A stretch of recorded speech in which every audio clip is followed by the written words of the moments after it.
Oh, this app.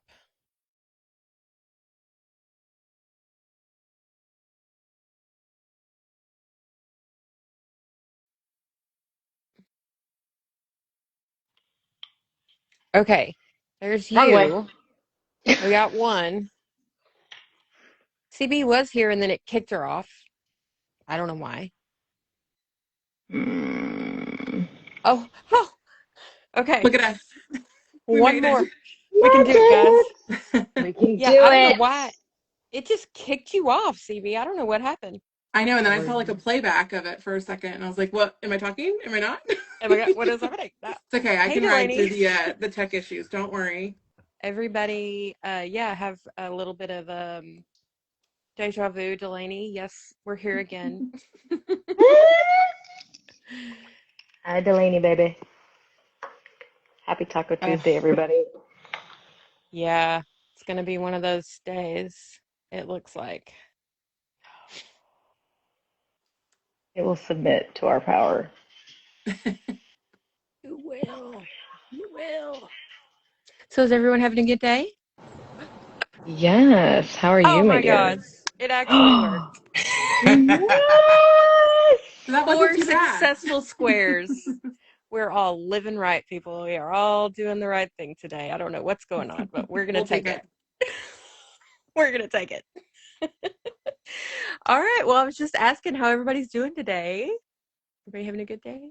We're I'm doing getting good. attacked by allergy season. I've been sneezing since this morning, so I apologize in advance if I start sneezing.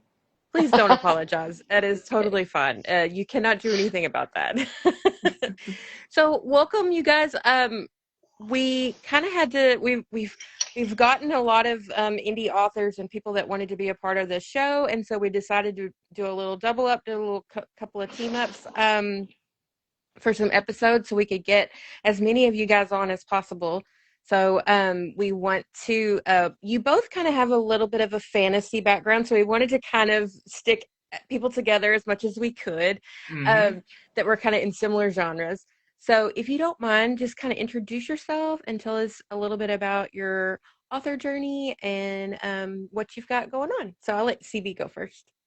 All right. Well, I'm CB Woods. I'm a fantasy author, and then I also do contemporary too. So I like to kind of bounce between. I'm an ADHD mood writer for sure. So I kind of just go where the vibes take me. I published my first book a little over a year and a half ago now, and then just pushed all of my manuscripts out in a row that I'd been sitting on for a while. So currently, I have 5 books out. I'm slowing down a little bit this year. I am actually also the founder of Emery Publishing, which is just today launched our first author that wasn't someone who was a friend of ours. So if you're following Wow, Orange Steel by Blood, Shadow, and Fire, she just released today, which is amazing.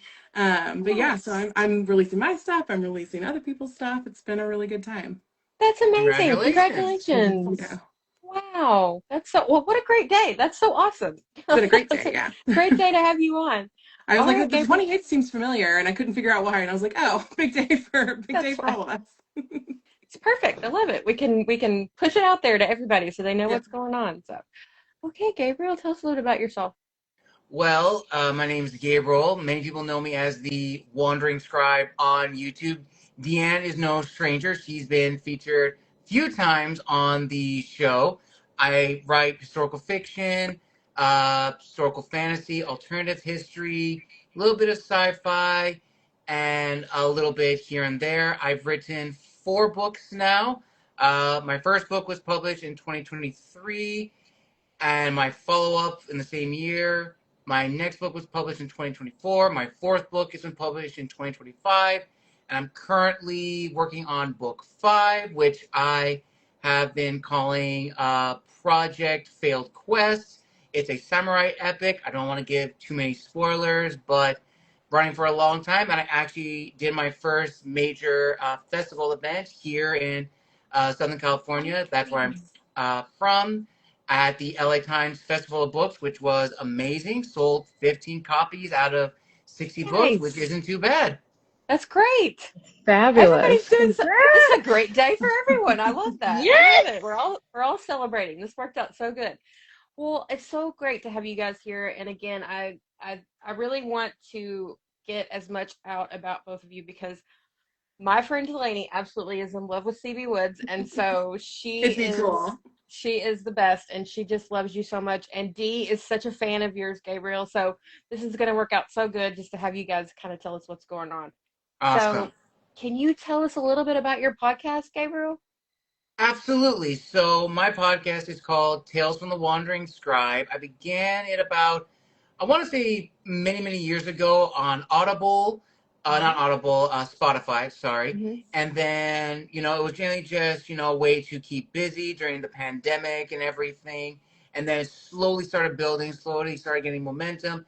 And it wasn't until I want to say 2022, that's when I made the decision to go on YouTube, and it's just been an epic ride ever since. I do author interviews, historian interviews, book reviews, editor, narrator, comics, artists. I do so many different series. I do the Historians Lounge, which is a monthly series with historians. I do Writers Hub, which is a writers series where myself and a fellow author talk about an aspect of writing. And Deanne was actually in an episode where we talked about a very, very special one, which is very, very personal to her, which is probably one of my favorites in the Writers Hub series.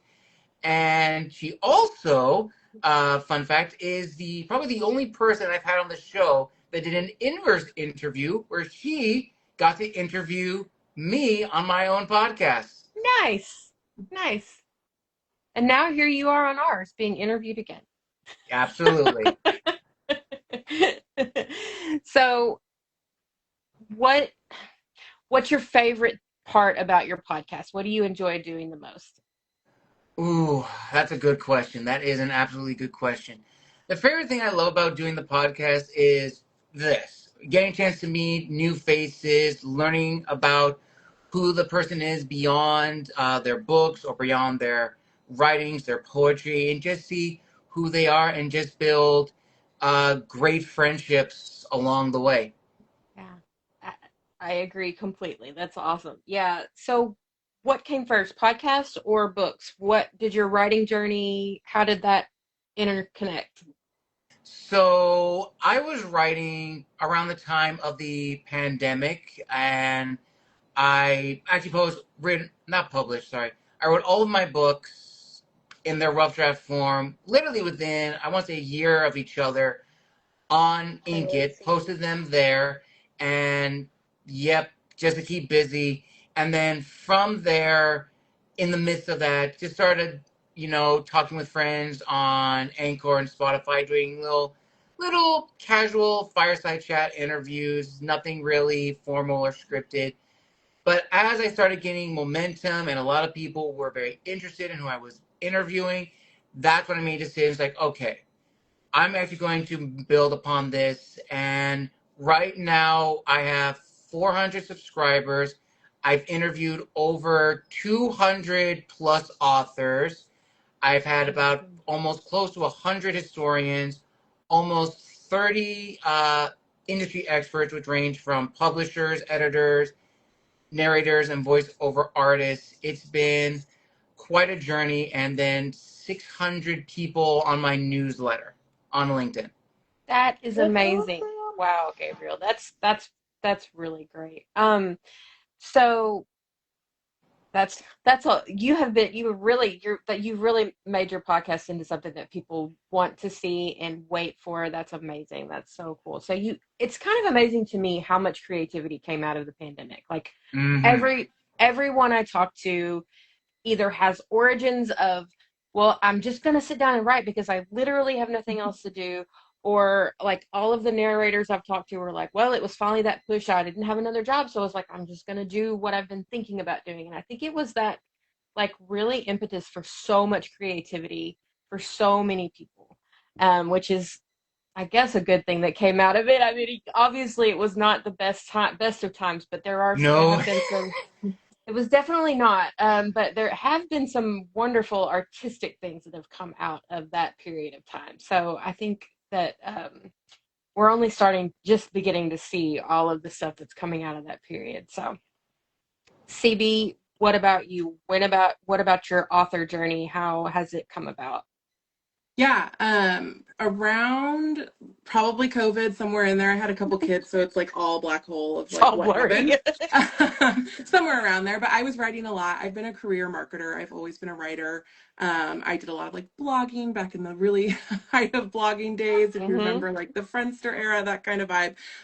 Always have been how I express myself.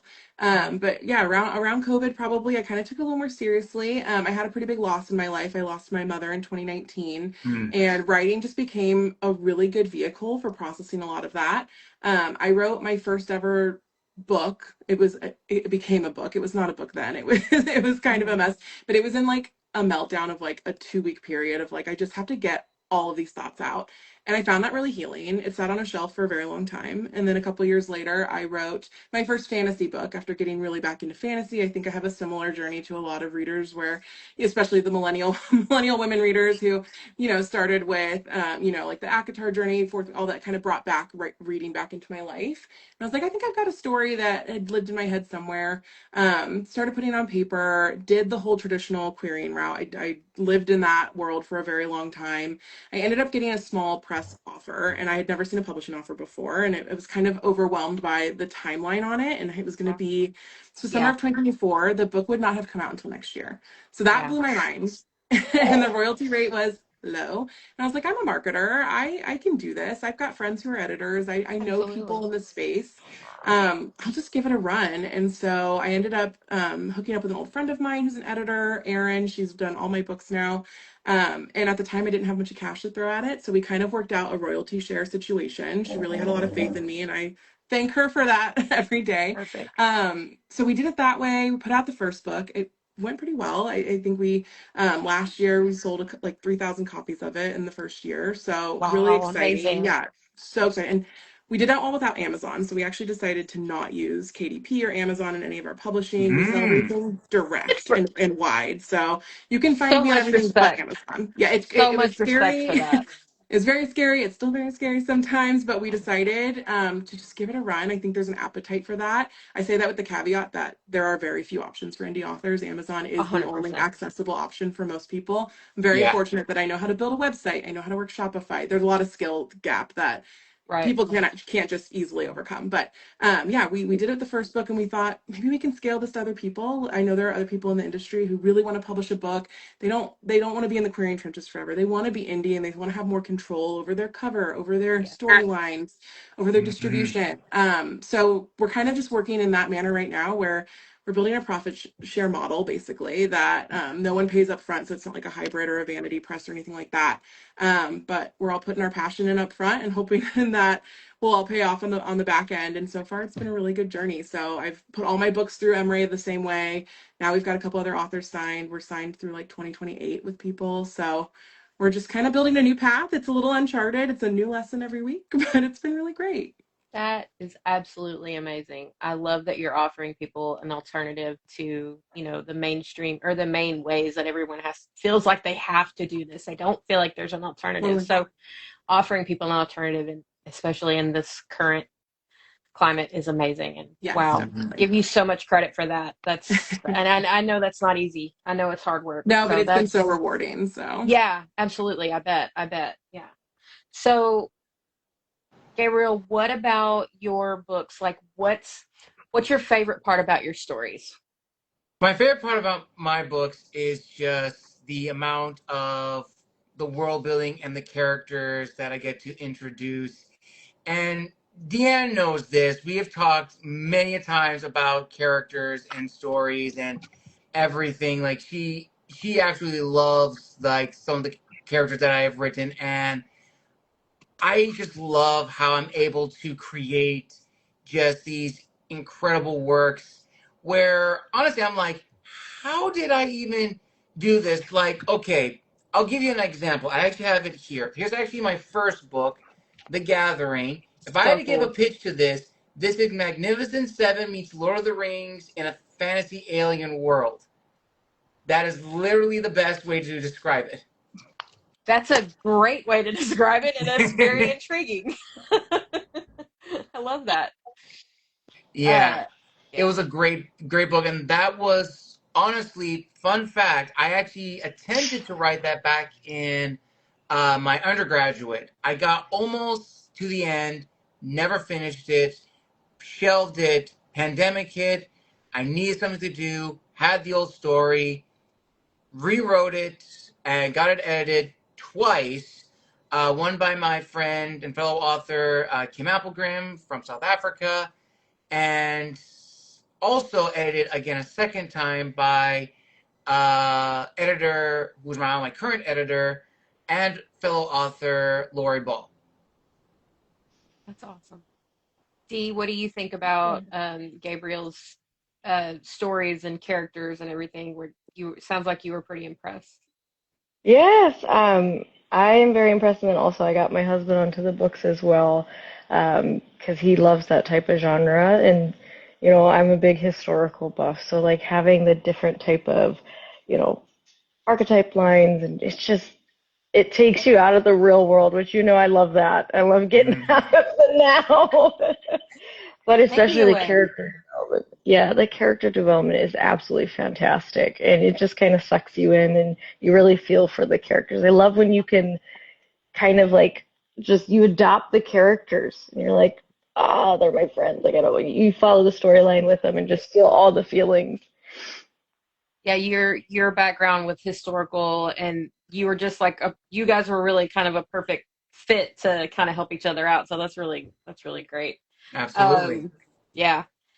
Uh, Dee, did you have any questions or anything for Gabriel? Or Yes, I want to know if you have any rituals.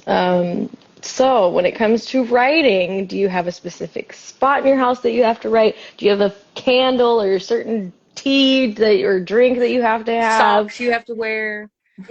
Like you got mood So music that helps the creativity. So, starting off with CB, do you have a ritual? Do you have something that helps evoke those creative juices? I shouldn't say juices, creative We're mind in frame.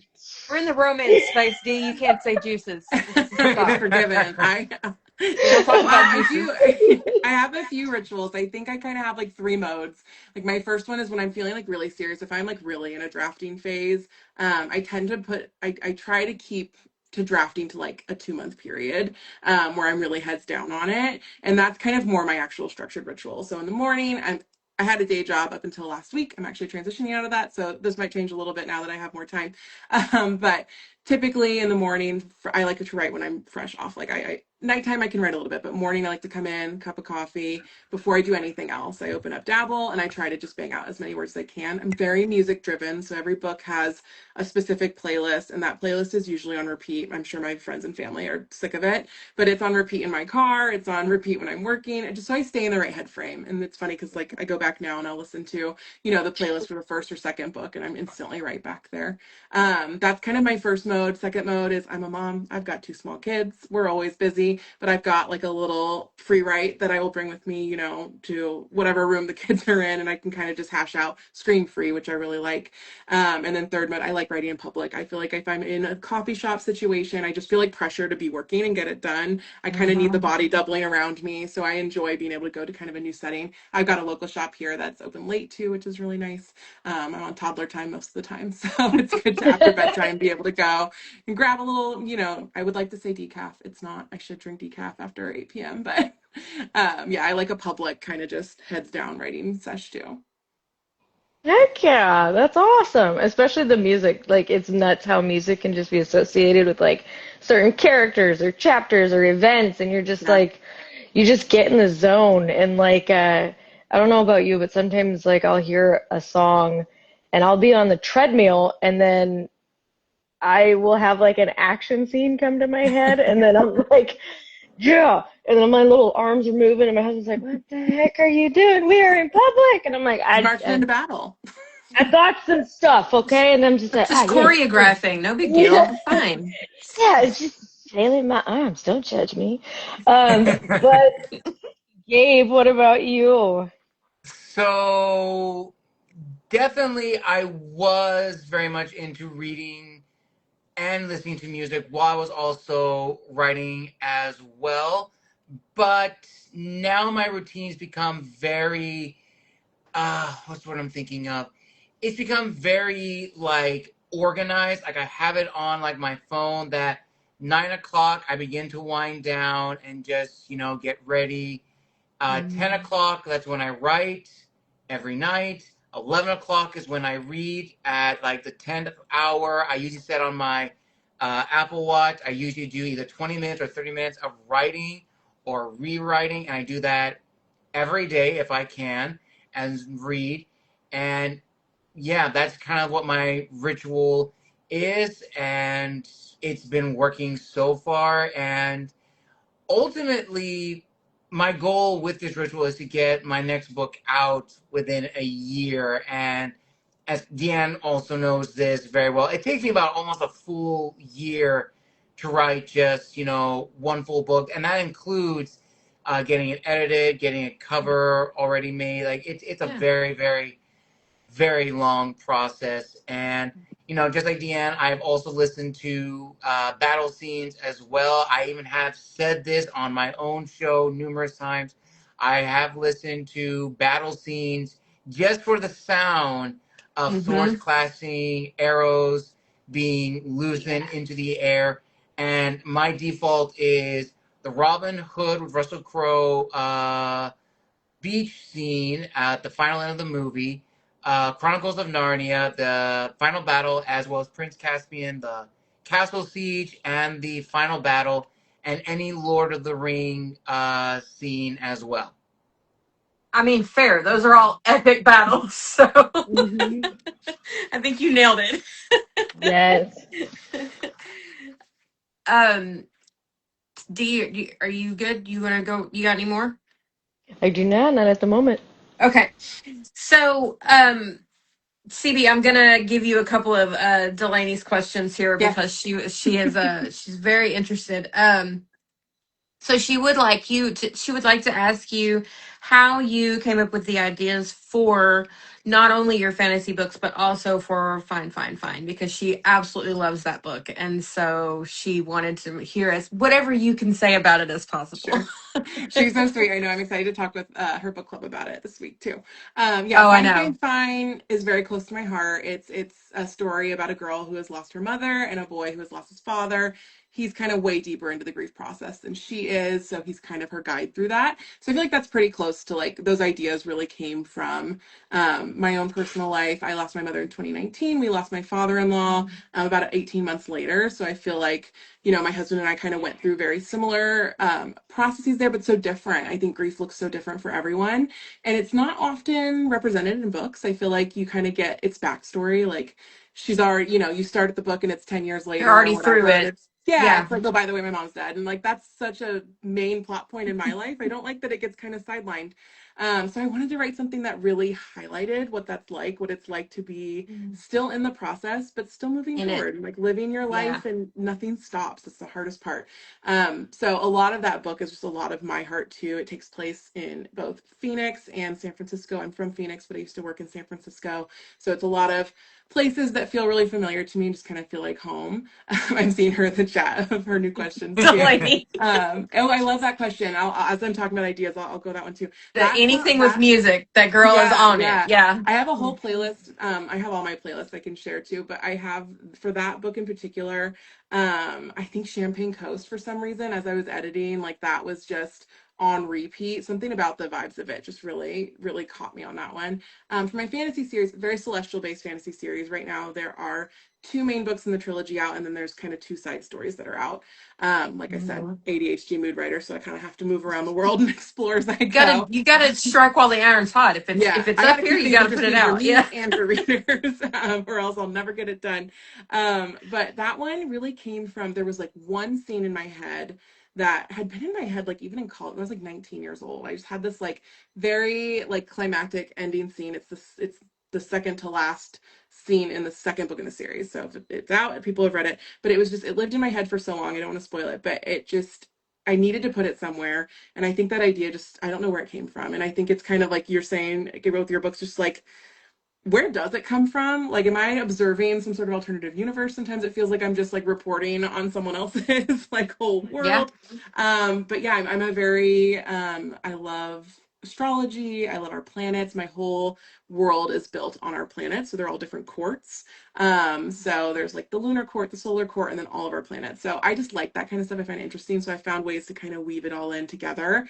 I listen to a lot of like Vitamin String Quartet covers of music for those, and I feel like I've got kind of my big scenes all kind of plotted out. I feel like there's the Purple Rain, the Prince cover that for some reason that one stuck with me, Seven Nation Army. And then funny enough, PIMP. It's like something Yes. about that just felt like the right vibe for some female rage. So those ones kind of just get hooked in there. But yeah, I don't know where all the ideas come from. My editor frequently texts me and she's like, what is going on in there? Like, how are we, where are we going next with this? And I'm like, it just is. Like, I don't know how to describe it. If you're a writer, just they live in your head and you have to put them out. I don't know, but Yeah. I like how J.R. Ward calls them like her Rice Krispies, and her Rice Krispies just talk to her. yes. Yeah. It's totally just like some otherworldly experience where I'm like, all right, that's what we're doing today. Okay. Yeah, so both of Yeah. you, do you have a set plan when you go into a book, or are you kind of flying by the seat of your pants? What's your process? Outliner, first and through. I like being detailed. I like being organized, but I have on occasion gone off the rails and become a pantser. And I'll actually give you a visual example because I actually have the perfect one right Love it. here. So, as Janice mentioned, her and her husband have read some, if not all, of my books. And one of my books is Alternative History, which is Son of Persia. Now, this is about maybe 172, 192 pages, 21 chapters. I intend it to be that way. Here is the follow up. Now, context. I had a friend of mine read this, and he said it was too short, make it longer. This was the final one. 64 chapters, almost close to She 500 chunky. pages. And this was all just from, okay, how's the story going to fit? Ultimately, it was two stories condensed into one. And I've made a vow from this. It's like, I love this book. I am never going off the rails ever again. That had to be fun, though. That had to be fun to It go was. off the It rails a absolutely little bit. was. Yeah. So I'm you're like very a mix, similar. fancy plotter, Mm-hmm. but more plotter. What about you, CB? I'm the same way. I go in with it's like a sickening level of detail in an outline. I have spreadsheets, I have beat sheets that I use like formulas for, so I know pace Oh, wise, like you and how Delaney are soulmates. Oh my well, it's gosh. gross, but then like I throw it all out the window, usually around the 50% mark. It happens every time where I'm like, oh, I thought I knew and I didn't. And a good example, I don't have it sitting right here, but I was working on, I wrote an entire book. It was 90,000 words. It was done. My editor had it in her hands. And these texts are somewhere on my Instagram where I was re-editing some dialogue and one of the characters, it was just like, I think I just like didn't do enough service to him. I was like, I'm going to revisit some conversations. And the second I started finding more character and dialogue, I did text my editor and I was like, I have horrible news. I think this is a why choose. And I didn't know that. And like, we have to, I have to rewrite this entire book because I didn't know how it's going to go. And it's just not authentic for me to say it's not. And she was like, I cannot believe that you're going to rewrite this book. That's a big change. It was a big That's change and it was the right change. And Delaney knows this. But and like, oddly enough, that was one of Delaney's questions. Was if it was meant to be a why choose. That was it, one of the things that she asked. fully he was the villain, fully he was the villain, and he was going to have a little couple lines. So the way I wrote this, the first book was written and published when I was working on this book, so I couldn't change what had happened in that story. That character is a blip in there, like he's a plot point, but he's not a main character by any means. And the sister of the main character, this book was kind of her story, so she goes off from the first book. She's exploring a whole other court and she encounters him, and he was just supposed to be kind of the foil, just to kind of highlight some of her flaws and her weaknesses, and he did a little too good, you know. And then all of a sudden I Yeah. was like, well, he's gonna get like 6 seasons in a movie is probably what's gonna happen at this point. I know you do know it's a fun fact that it was not supposed to be a wide choose, but it certainly did become one, and I love it. The book Yeah. took you on an adventure. I love when that happens. I love to hear that Yes. from other authors, and it just like it started like this, and then all of a sudden my character was like, "No, we are going to go this way. You are going to follow me now." And I will, and I have to. I can't stop that. Now I gotta Yeah. know, do you guys get the itch? So what I mean by the itch, it's like 1 to 3 a.m. or in the shower is when an idea will hit you. What about you? Starting with you, Gabe. Does an idea, do you get the itch? Does it just hit you, or does something else, like you're eating something and something just pop comes into your head? My brain never shuts off. I'm just gonna say that. I am constantly thinking, and here's the thing I will tell your audience, and I think Deanna, you know where I'm going with this, so you know. So I have said this on camera numerous times because of the ideas I have in my head. I had to jot them down. And I already have the next 15 years of my life already planned out in terms of books. I have 15 books spread out, ranging from samurai westerns, sci fi Call of Duty adventures, follow ups to current books, historical epics. And Deanne, I don't know if I showed you the document list, but if I did, I think you mentioned there was one story you were keen. If I didn't, I'm sending you that list afterwards because it's a lot. I already have the outlines, some of them have already been made. I already have the synopsises already planned. I have some characters already involved. I am always thinking of new ideas for stories, even when I shouldn't. Case in point, one idea is called Shadows of Honor, a samurai western. Young American kid in the 1840s. Him and his dad go to Japan. The dad marries a Japanese woman. The son grows up in Japan, becomes a soldier in the Imperial Army, serves. His dad is killed by mercenaries by the shogun, goes on a revenge quest, takes him to the United States, Italy, Egypt, and back to Japan in a almost decade-long hunt for revenge. Pretty much think of a Clint Eastwood cowboy with samurai armor, with a trench coat and a samurai mask.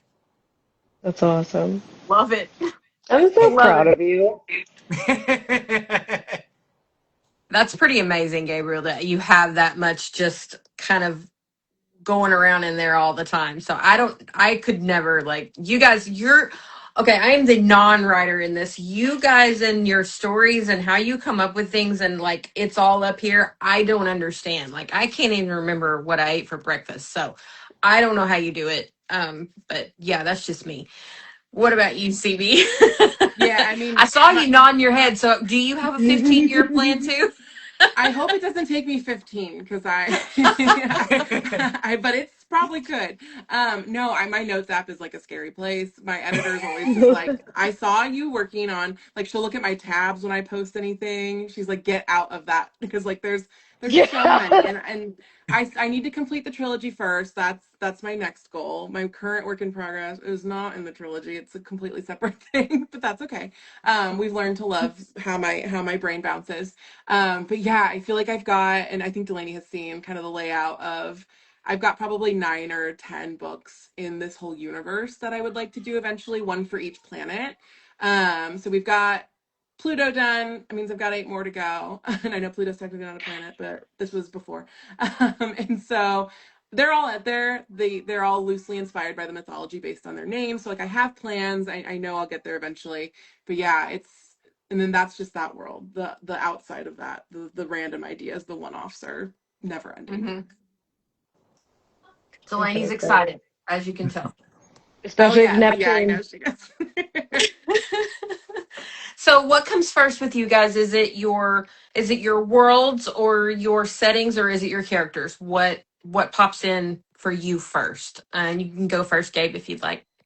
Definitely for me, it's characters. I like thinking of the characters that I'm working with and try to reinvent them. One good example is actually my fantasy book, high epic angelic fantasy, I'd like to call it, Michael as Angel of Earth. And it follows the Archangel Michael, who gets stripped of his wings and honor because he causes the end of the world. And he now goes on a quest to, redeem his name. With that simple premise, I decided, okay, You have an angel who causes the end of the world. He's doomed humanity. What is the world going to look like? So that's when the world building comes in. Who are the Mm. people he's going to meet? Well, obviously humans, but let's go a little bit further. Let's include some of the old gods from the old mythology who have never even met an angel or can't conceive of what an angel is. Sure. So you have beings like Horus, you have some of the Roman gods, some of the Greek gods, and many, many more. And having fun with like the power ups of like, the fantasy characters, kind of almost going like a lit RPG in the sense of, upgrades. And from there, that's when the whole story came about, but still tying to, some central themes of honor, forgiveness, redemption, and really, really not being too preachy because there is some very religious themes in Michael Last Yeah. Angel of Earth, but it's a very personal story because it's probably one of my favorite stories that I've written, and a lot of people know me for that book. Mm-hmm. Yeah. And that was your first book, is that right? That was my third book. Third Michael book. was my Okay. third book. Okay. Okay. So what about you, CB? What came first, the chicken or the egg? Yeah, I think very very much starting with my two main characters, I think was who I just had a very good idea. I'm like, Ah, you just the angel Michael is there with you. the light went off and now it's back on. I have no idea I what's saw it. happening, but I'm not leaving, so we're just gonna stay. But yeah, I think I start with my characters. I feel like I get a very strong sense of who they are through dialogue. I write most of my dialogue first. I feel like it Mm. looks almost screenplay like my first draft I because love that. that's how I learn people really well. I'm a yapper. I'm a very chatty girl, and I feel like that's just how I interact. Yeah, you get it. And so that's how I learn a lot of my characters, and then the world kind of fills in from there. So with my fantasy, it's much more involved. Obviously, it's high fantasy. It's a completely separate world. It's based on our planets, but that's it. It's very much grounded in magic and mysticism and a whole system. In my spreadsheet, my planner that I talk about, my beat sheet, I also have kind of a why sheet, like why am I writing this? What am I trying to tell? What am I trying to communicate? Kind of just walks through almost approaching it like a marketing project or almost approaching like a brand project that I would do in like my day job of, hey, what are you trying to create? What do you want to leave people feeling with? What do you want them to get the impression of? And so I kind of start there too and kind of merge the systems from there of like, okay, what kind of magic tells that story? What Mm-hmm. kind of ephemera of like, is it tarot cards? Is it something like that? Like that feels familiar, but maybe it's got its own spin. That's kind of how it all fills in from there. But yeah, dialogue is like number one for me of like, how do they talk to each other? I just need to see that. And then Love I can that. fill in what the world's going to look like based on the kind of language they're using, based on just all the ways that they interact together. Yeah, I love that. Heck yeah. You guys really are your styles are very complimentary. We didn't do this on purpose, but I know, you I love guys it. really are. You It guys was really are so great. good together. Yes.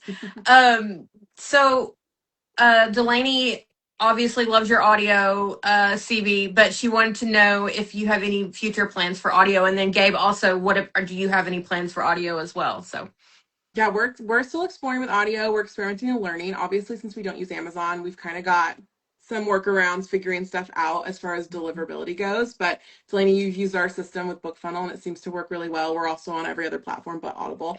My Rift has an audiobook. I definitely want to get everything eventually.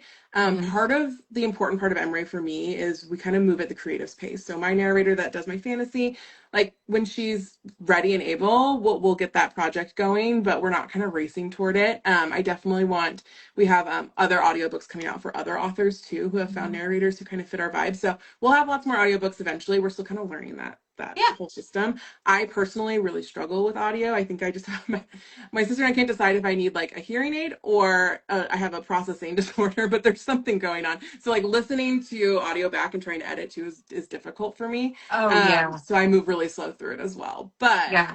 I know for other people, audiobooks are the thing. So I want to I make sure it's Mm. accessible for everyone. I think it takes a special kind of person to be an audiobook editor because it really is. It's It's a hard. lot. It's hard. Yeah. Yeah. So I get that completely. What about you, Gabe? Do you have any plans for audio? So yes, I do have some audiobooks in the works. I'm just trying to balance it out because I'm sure TV definitely agree that audiobooks are not cheap. It's very, very No. expensive to hire Yes. narrators, and narrators should be paid their worth, especially now in an industry that's shifting towards AI Yeah. narration, which I've had a lot of people on the show, some who are fellow narrators who have spoken very openly about against narration, and rightly so. I've had actually good friends who have almost had their voices taken for, purposes unknown. And I've had the opportunity to work with a lot of great narrators who have done scene snippets and scene dialogues. I want to give a huge shout out to Luke Bromley, who I've worked with numerous times. He's based in the UK. He actually is the voice of one of my characters in my Gathering universe books, Amonis, who's also in The Gathering and Son of Persia. Absolutely loves that character. He also voiced his descendant in Decimus, the Wolf of Rome, Haemon Baru, Ethan Gray, who I'm going to be working with soon, Kyle Snyder, who Oh, read a short wow. story from me, Jillian, Just Her Voice, Hell, who else? Heather Daniels, Brittany Rice, Mariana Omeda, Sophia Dujardot. There's so many. Oh, Tegan Burke, who is another incredible author. Daphne Winters, who I've worked with numerous times. Damian Knight, Sammy Rowe. I had the opportunity to work with so many incredible narrators that I'm actually working with them on it's kind of like a mix between an audiobook and a regular book, where they're going to be reading the story, but I'm actually going to have a QR code behind the book so they can scan it, and it'll actually be on my YouTube channel so they can listen and read along. And I actually have a question for CB, and that is, when you actually heard your book being read by the narrator, what did that mean for you, listening to your words being read aloud? Because it's one thing for us authors to, write the dialogue and we think, oh, this is really good. It's another thing entirely to hear it. Because I had one friend, Sophia Dujardot, and she will attest to this.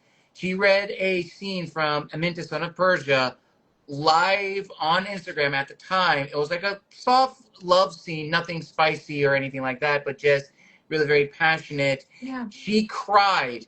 She cried on camera because it was so, so beautifully written. And she said, "How dare you make me cry, and how dare you say you can't write romance?" I don't write historical romance. I don't write in the romance genre, but apparently that scene made her cry, so that's a plus, I guess. Emotion Yeah. is emotion. It doesn't have to be, romantic emotion is the same as any other. So yeah, you don't have to be a romance author to evoke emotion, and you're obviously good at that. So Mm-hmm. But yeah, it's a really fascinating experience to hear words that you've written performed, because it's, I think people think audiobooks, oh, you're just reading out loud, but no, these are like, this is acting, this is an art Yes. form. And to 100%. hear the dialogue in the way that, like, hearing it land the way that you thought it would is very satisfactory when you're like, oh, it worked. Oh, But yeah. sometimes it's funny too when you hear like names or things that even when you've sent a pronunciation guide, but like it doesn't roll off the tongue the way that it does in your head, and you're like, oh, maybe we have to make some changes and things. It's hard for me to separate out like, oh, I should have changed that sentence. Like, I have a really hard time with that. I found Mm-hmm. that to be a big struggle listening back to my book of like, did I really write it that way? And I look back, I'm like, oh, I did. I don't like to go back over my work too much because it makes me just like crazy. Yeah. But hearing it, like, and hearing other of our other authors with their narration starting to come in too, and like I could detach myself a little bit more because I didn't write it, but I was involved, so I get some of that warm feeling of just like, wow, like hearing that art form, hearing narration is incredible. Yeah. Narrators are so fantastic. The work that they do is crazy. It's just so impressive to me. I could never do it. And it's nuts how much like little detail you don't realize, like they pick up on every single little detail, and even the details that you don't put in there. So I don't know, I always like to kind of touch upon this because it's funny. The one, like an epilogue, no big deal scene, they're in America on a farm. Well, my aspect of the scene is it's in the north, but the individuals doing the reading figured it was in a southern state, or like the old school, cowboy stuff, yeehaw. Well, in the north, it's North Dakota, so it's more Canada, and you betcha. And so when it got to that chapter, I was like, that is super southern. holy Southern. And I'm like, oh, I never gave them any notes on that. So like, what are you supposed to do? They're just they figure it out, right? And then Yeah. like all the little details you do or do not put in there, well, they'll make something come to life, and it just kind of blows your mind. Yeah. Yeah, I'm a huge audio nerd. Dee knows this. I am very into audio and voice actors and everything, and I just think it's such a special art form. And like I've kind of said before, is like really the only way that you can have your work just completely interpreted by someone else, and it's not even it could be the way you intended, it could be not the way you intended, it could be a whole nother perspective on something that you wrote that you weren't even thinking about. And I just think it's really neat to see someone interpret someone else's work in those ways, and you can get so many unintended things out of an audiobook, and Yes. so many different experiences. And it's when you have when you're reading a book, like it's the only time when you can't argue with anyone. The author is telling you what they're telling you, and it cannot be disputed. This is the story, and this is the way I'm telling it. And so it is kind of an interesting art form where you do kind of have that wiggle room a little bit, where you can change, maybe the tone of things or something like that. I think audio is great, but yeah, it is very expensive, and it is very time consuming, and it is Mhm. not something that's easy to do. But Mm-mm. I think it's definitely, hopefully, becoming more accessible to indie authors. With the way social media is kind of doing with our narrators and things like that, and kind of pushing some of the um, newer narrators out to some of our indie authors and things. So I'm hoping that will turn into more audio for more indie authors, because I think Mm, it's it's beneficial for everyone, and Yes. because it puts your book in front of just that many more readers. absolutely. Yeah. So I hope you both are able to achieve as much audio as you possibly can, because like I said, I Yeah. think it's just so beneficial for everyone involved.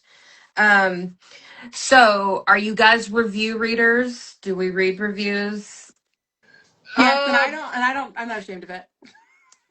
yeah, I kind of do the She's same as guilty as CB. charged, Joanna. That's okay. It's okay. I mean, it's an Yes. honest question. I would be the same way. I don't think I could not. So, how do you guys handle negativity? How do you take it and turn it into something? For me, I have not gotten like a lot of negative reviews. I have had, however, and this has been on Goodreads recently, some reviews that I'm like, please don't let this be a bot. Please don't let this be a bot. There are so many spelling errors. It's like, okay, please, Yeah, please, especially for such a Decimus. I bummer. got a lot of reviews on Decimus on Goodreads. I'm like, oh no, please, please let this not be a bot, because Yeah, if it's not, then this person has just poor spelling, which I can forgive. If at least it's a person, it's poor spelling. But if it's a bot, right. it's like, no, please. So I have more of those than negative reviews. I have not gotten like something that was very, very overtly critical, Good. that is borderline negative. So I've been very fortunate. But I think the last review I ever got for like a book was probably maybe January of this year. Mhm. It's not easy, and that's another thing too, which I think CB, you'll definitely agree that reviews are nice, but asking for reviews is like a big issue for authors, because you do not want to be seen as pushy or Mhm. want to encroach. It's You want to have that engagement, but it's that fine line of, okay, I want to have engagement with my readers, but I don't want to say, please, I'm on my knees, leave me a review, leave me something. I Mhm. know. I know. W- One of the nice aspects of being off Amazon is that reviews are nice to haves for us. I'm grateful for all of them. We do run an ARC program. We use NetGalley for now, Hmm. as well as our own. And so we do tend to get a lot of reviews on our work. I went to art school for a little bit. I've grown up in marketing in a tech world. I've worked in You a are very into harsh, everything, girl. yeah, I've just been in a lot of harsh critique environments my whole career. So I'm Mm, not super sensitive to having my work critiqued. I've had a few reviews that have been pretty scathing, and in romance, I think it's kind of common if the trope is something people don't like, Oh they'll go yes. in. And Yes. that's easier for me to kind of go, all right, you didn't like the book, that's totally fine. But Right. I do find reviews really useful. If I see, I would say every book that we've put out, once we get to about 100 reviews, I probably stop looking at them because I feel like that's a good sample size for me to Yeah. understand any trends, or like, hey, did like 14 different people out of 100 find this one Mhm. thing really confusing? That's a decent enough sample size for me to say maybe we need to address it in the next book. Yeah. If one person says I didn't like this one thing, all right, great, that's cool. We don't have to adjust too much for that, but it's good to know. So I don't find reviews or even negative reviews difficult to internalize. I just feel like I've been kind of just, it's been burned out of me by by I mean, art school that's and great. everything else. It's good training. But I work with a lot of authors who it's their very first book. They haven't had that experience, and the first negative review is killer. It's such a heartbreak when you're not ready for it. Also, when we get tagged in them, that can be pretty brutal. Like, I know most readers know better, but some do I not. That's never happened to me, but I It's know exactly what you're happened. talking about, CB. Yeah, Totally. that's a big no. Yeah. Well, and then there's, Hmm. a 3 star is so different for an author to a reader. A reader who gives a 3 star is like, I'd recommend this to anyone. I love it. And I'm like, what do you Yeah. mean? That's it. But That's not, no. but unfortunately, like say in the Amazon environment, I was told this by an author that I know, that she actually told me that if you have a less than like 4-star rating on Amazon, they actually don't push your book out as much. I believe And that. so even though as a reader that's not a bad score, I feel like people need to understand that hey, if it's not bad and you really don't mind recommending it, people just go ahead and give it a 4-star, just so we, don't hurt that author by, us being, true or in having integrity or whatever a 3-star means to Yeah. you. If you like it, just, like it. Yeah, I try to detach Hmm. from the star count itself. I find there are like review writers who should be book writers. Some people leave the most beautiful, incredible, I agree. thoughtful reviews that I've ever seen. And I want to message them and be like, I'll publish your book. Like, when are you writing it? It's stunning. Like, I really enjoy being able to see really thoughtful, and just even if there's some critique with it too. I really respect that. I think there's, some of those are really, really worthwhile to me. But yeah, I mean, like I said, once I hit the like 100 mark on any of our published books, any of my books, I'm like, I'm good. I've got my sample size. I've learned what I need to learn. Yeah. For our other authors who are absolutely, I don't want to read them, I don't want to know, I can then pull their reviews and kind of sift through for any trends or anything, and just be able to deliver that as we plan for the next Yes. book of like, here's what I think. So filters are Full great. service. If Full you've got a friend service. who can do it, Mm-hmm. tell them to go look at it and give you kind of an idea if there's anything like crazy that you missed. Yeah. Yeah. Yeah. I get that. Dee, where are you good? Do you have anything else? I don't. It was awesome spending time with you guys. Thank So you for coming on the show. do you guys have any upcoming events or anywhere the appearances or anything coming up? Yes, I actually do. I will be at the Fullerton Library on August 22nd selling my books. I will also be at Indie Author Day at the Anaheim Library in November. And then the Saturday after that, I will be at the Orange County Book Festival in downtown Tustin. I will plan to be hopefully doing others in between, but we'll just see what's available because let's be honest, driving out of state for festivals is not cheap, and even around Yeah. SoCal is also very, Yeah. very expensive as Yeah. well. But hopefully, some local events will pop up along the way. And yeah, have a few episodes slated for my YouTube channel coming out later today, which is very, very cool, as well as for May as well. I have my lineup already slated. So yeah, that's what I'm currently working on, as well as some, as I mentioned earlier, my upcoming work in progress, Project Fail Quest, which is a samurai historical fiction, which I'm breaking up into 3 books, which will then be followed up by book 6, which is a World War II story, and a novella, which is a blend of Rocky meets Timeline meets Gladiator meets Spartacus. and many more. So I'm going to be very, very busy for the coming future. Yeah, you sir, your brain Yep. is a cool place to be. Let me tell you. Yep. Heck yeah. What about you, CB? Yeah, next week we're hosting Write Night. If any Phoenix authors are around, that'll be on the 7th out in Ooh. the East Valley. So we're just doing like a co-working kind of writing night. That Love Saturday we'll that. be at NovelCon in Glendale. And then Emory does pop-ups and coffee shops and stuff all the time. We just pop up with our bookshelf and bring all of our authors with us. I'll be Love at a that. couple events in local. So yeah, if you follow us on Instagram, we're always posting where we're gonna be. So we like to pop around to kind of more casual spaces and just get to know the locals too. Yeah, I That's love so that. awesome. Awesome. You guys are great. I just can't get over how well this just I kind of know this came is so together. fun. You guys were perfect to come on together. You have such unique points of view, but also similar writing styles and similar things to talk about. So I loved it. It was great. Yes. Uh, Real quick.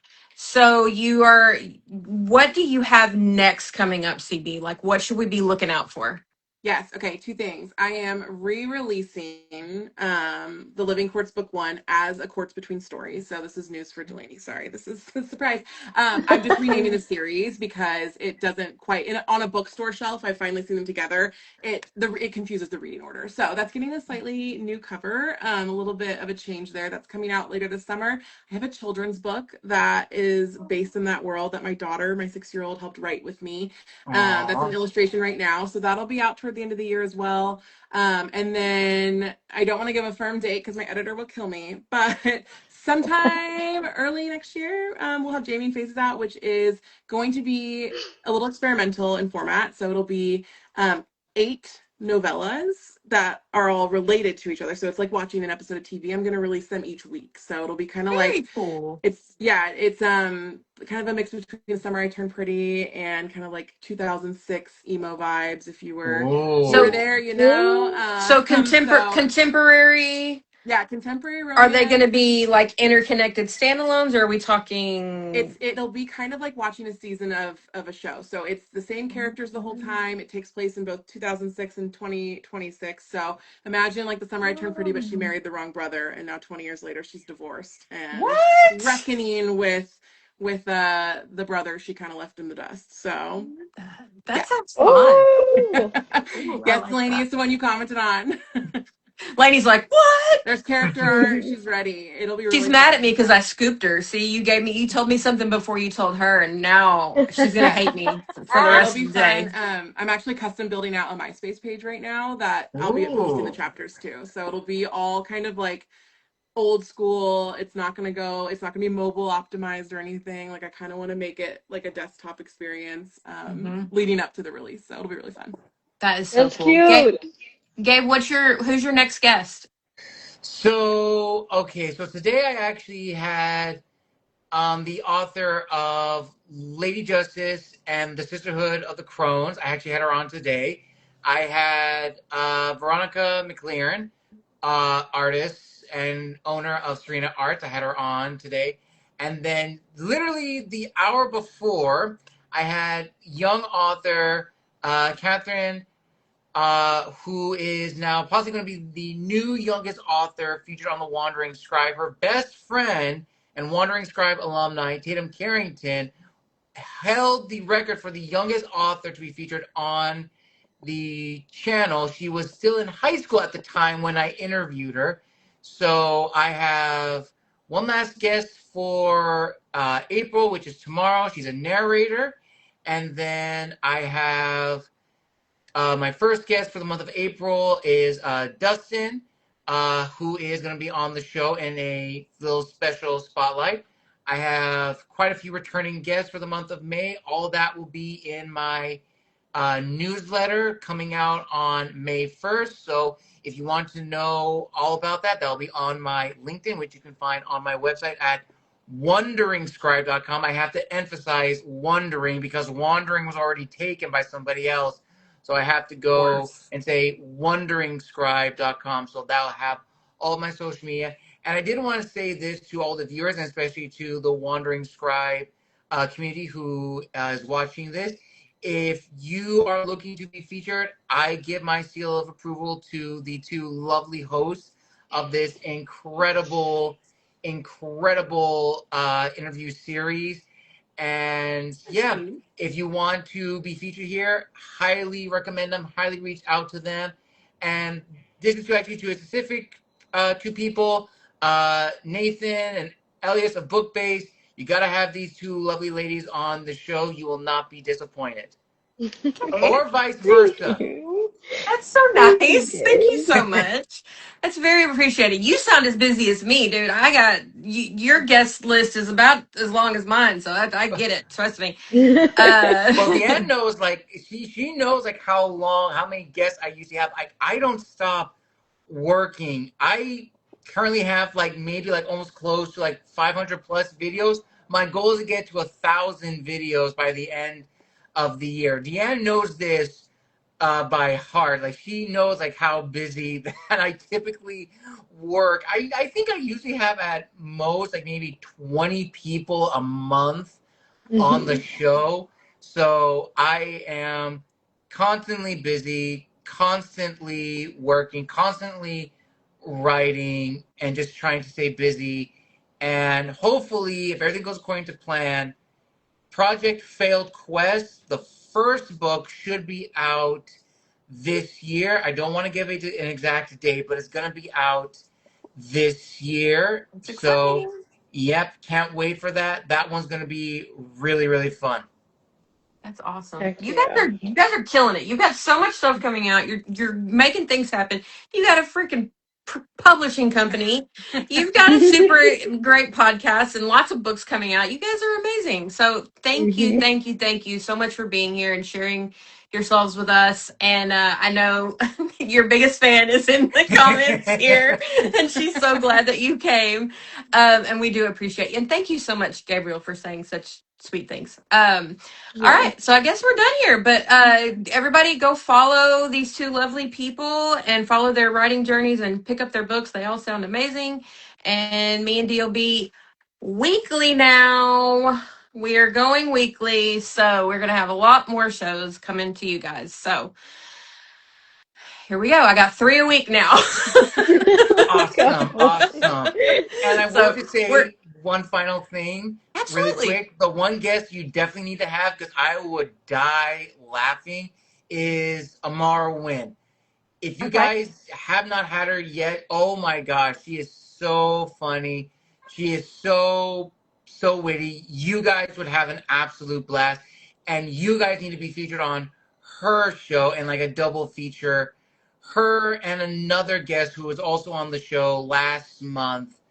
Oh my gosh, they are so fun together. You guys would just die laughing, and I wouldn't be surprised if for somehow you did a late night 18 plus episode and just had like a drinking thing. I wouldn't be surprised. Now you're speaking my language, Gabe. Oh man, she's gonna love it when if I did that. So Amara, if you're seeing this, reach out to them. You will not be disappointed. You guys will definitely hit it off. Thank Heck you. yeah. Thanks, I love Gabe. you, Thank you, man. CB. Yeah, Thanks. thanks for having us. Thank us. Thank Thank you you. so much. Yeah, And we'll be And proud hope you of both guys. of you guys. Yes, Be proud of wishing you everything guys you've all done. the best in the next year. And if you have anything coming up that comes out, and you just let us know. We'd be happy to have you back on to talk about any projects that you have that you want to talk about. Okay. Thank you. It was great chatting. Absolutely. I'd love to have you guys on the Wandering Scribe show too for any Just time let this us year. know. So whatever your guys' Heck yeah. schedule is like, you have a break, I would love to have you. And Deanne, you're always welcome back on the show. And yeah, We gotta absolutely. get CB on your show, man. Heck Yeah. CB too. Yeah, I'm definitely. available. Yeah. What a great group. Thank you guys Great so guys. much. Have Y'all a have good a great night. night. Love You y'all. as well. Bye bye. Bye. Bye bye.